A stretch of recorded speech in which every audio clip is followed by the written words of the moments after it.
people with that actually are hoopers and with pride would probably compete in. We don't have a lot of categories and events during the All-Star weekend where people are actually competing. The most that we see people are competing are probably some of the younger guys, like when it's the rising stars, and not even a lot of times, And honestly, probably was the most competitive we seen was the rising stars game. Yes, sir. Hey, I'm icing the game like a free throw. I love when she talking the lingo. Wanna fuck on the freako. She says she bringing the Tito's. We hacking the game like a Chico. I'm a monster, it's time for the beast mode. Cracking your skulls, I Debo. Straight to the strip, all singles.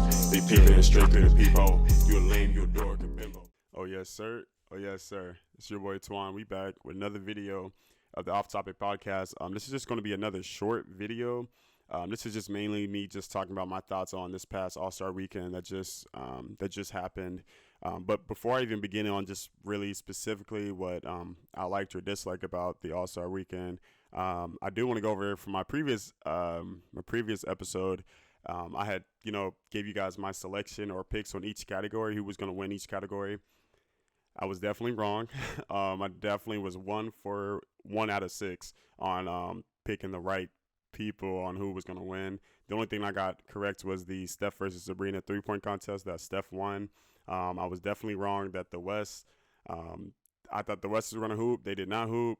I should have definitely probably gave it to Mac McClung for that slam dunk contest. And then everything else, I was just completely wrong. So whatever, there we go. If I was to just rate the All-Star weekend, like out of 10, I would give it just a solid 6-7. I think there were a lot of things that there wasn't a lot of takeaways from the weekend. The biggest thing was maybe the Steph and Sabrina 3-point contest that, that was very important, when it comes to just, including the WNBA, when it comes to just giving us something new for the weekend, which that we've never done that before. Other than that, there was nothing else that was even remotely like exciting during that whole time. But when it comes to what specifically we can do to, adjust the All-Star weekend to make it more exciting, have way more viewers and everything else, I know the biggest thing that people are circulating on the 1v1, I definitely think that would be something that a lot of people will tune in for. And I think a lot of people with that actually are hoopers and with pride would probably compete in. We don't have a lot of categories and events during the All-Star weekend where people are actually competing. The most that we see people are competing are probably some of the younger guys, like when it's the rising stars, and not even a lot of times, And honestly, that probably was the most competitive we seen was the rising stars game. And there was a lot of trash talk and everything else, but I definitely think we can, if we add the 1v1s, we got some KD, D-Books, your Jaylen Browns, whoever else, JT, whoever wants to, compete in these 1v1s, I think that would be something that they should look into doing. I definitely think more people would be more excited to watch that than even, like, you could probably replace that for the dunk contest and people would be completely fine. I think it's kind of sad for us to take out the dunk contest because I know a lot of reasons why a lot of NBA players are even dunking the way that they do is because they seen a dunk contest when they were a child and it motivated them to be, some of the most, arguably some of the best dunkers in the game. So I don't know if taking the dunk contest would be a smart move, but I think they should adjust some things. I don't know. Maybe if it is like the participants, we need to probably have some people that are actually like your Zions or Jaws. Not to say that they have to, but I think we need a stardom to be competing in these dunk contests. Just like you would for the 3-point contest, you're going to get the best 3-point shooters. Let's get some of the most exciting dunkers when it comes to the dunk contest. Like, and that doesn't, and I don't think that really falls on the NBA. I think that falls on the NBA players. These are people that, they would rather just, take a break or rest, going into the second half of the, the NBA season. I get those things, but we probably should be selecting people that are actually going to bring in that viewership, bring in people that are actually pretty flashy when it comes to dunks.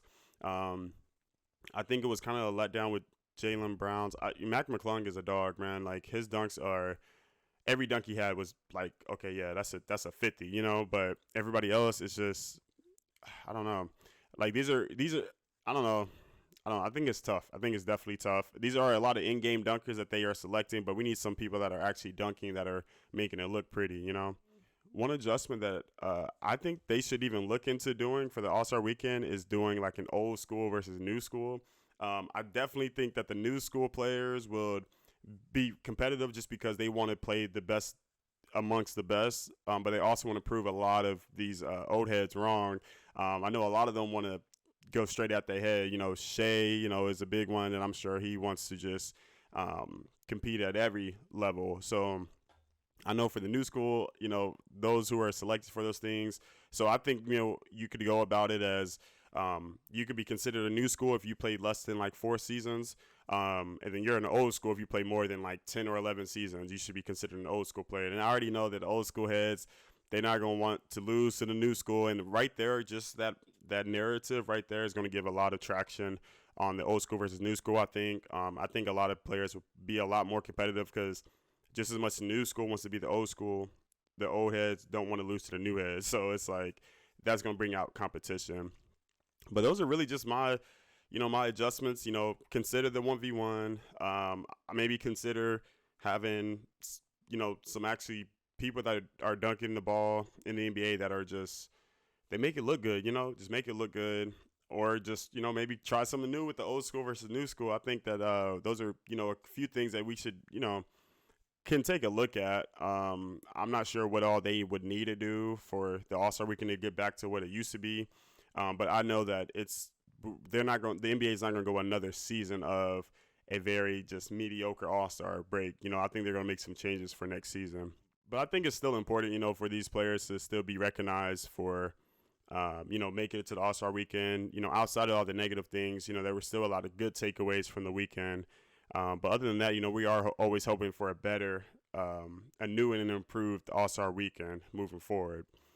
Really, other than that, that's all I really had on my thoughts on the All-Star Weekend. I know my next few episodes, I'm about to have some new guests on the show, so stay tuned for that.